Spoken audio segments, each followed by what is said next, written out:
O Evangelho de hoje vai tratar de uma oração muito importante que nós fazemos em todas as nossas missas na hora da apresentação da Eucaristia.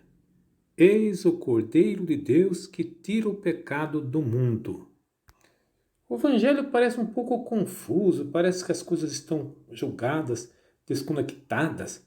Começa falando de um cordeiro, depois fala do batismo de Jesus, depois fala do Espírito Santo e termina falando do Filho de Deus. É o que nós vamos tentar entender agora. A figura do cordeiro é muito importante, especialmente no Antigo Testamento. Só para recordar algumas passagens importantes, temos aquela que Abraão encontra um cordeiro preso pelos chifres num espinheiro e ele oferece no lugar de seu filho em sacrifício ao Senhor Deus. Já era um prenúncio de que o verdadeiro cordeiro pascal viria ser oferecido por nós e seria Jesus. No capítulo 12 do Êxodo, temos a referência mais importante ao cordeiro, porque aí aparece o cordeiro pascal. Lembram-se? Então, foi determinado que as pessoas sacrificassem um cordeiro, porque eles deveriam se alimentar para a grande jornada de fuga do Egito. E também o sangue seria usado para marcar os umbrais das portas, para que à noite, quando viesse o anjo exterminador, na 10ª praga, os primogênitos do Egito morreriam, mas não os primogênitos de Israel. É fácil vermos aqui a imagem da Eucaristia. Jesus é o pão verdadeiro que nos sustenta nessa longa caminhada que nós passamos deste mundo para o mundo definitivo. E também o seu sangue derramado na cruz é aquele que vai nos preservar do extermínio e da morte eterna. Na carta aos Hebreus, nós vemos uma ótima explicação teológica do sentido do sacrifício de Jesus, o Cordeiro Pascal definitivo. O sacrifício de Jesus não é expiatório, ele é aquele eficaz que resolve o problema. Os cordeiros eram matados aos montes no tempo de Israel. E eles eram paliativos. Agora, Jesus então traz, com a sua morte, temos o sacrifício que resolve o problema de forma definitiva e perfeita.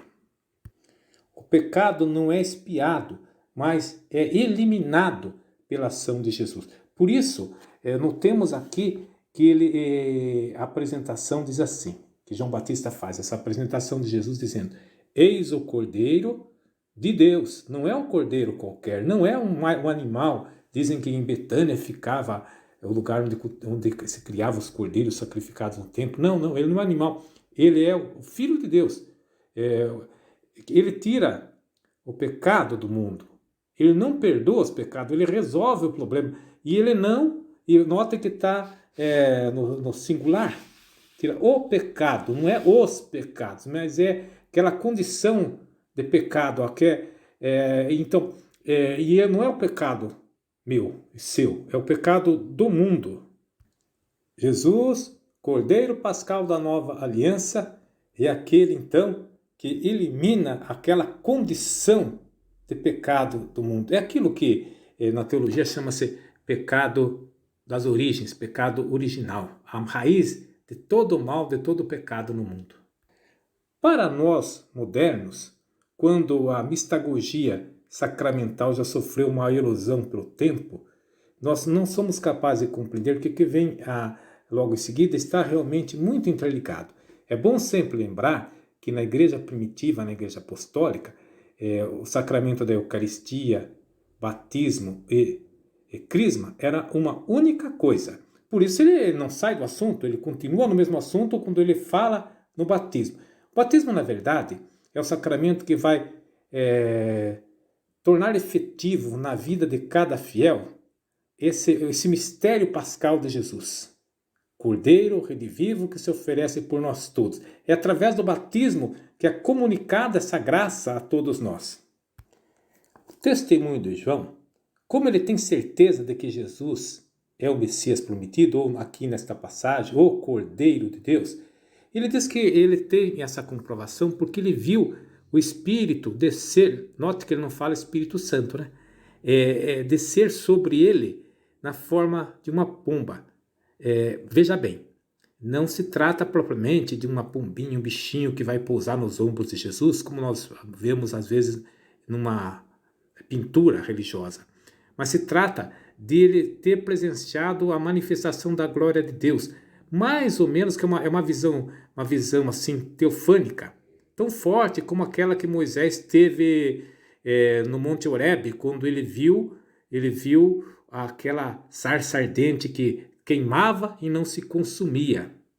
Ou seja, ele viu em Jesus a manifestação da glória divina. Depois ele fala uma coisa importante sobre o batismo.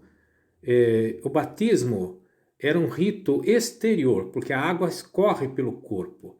Mas o batismo de Jesus, o batismo no Espírito Santo, ele age interiormente da pessoa, porque ele penetra a vida da pessoa e muda esta pessoa.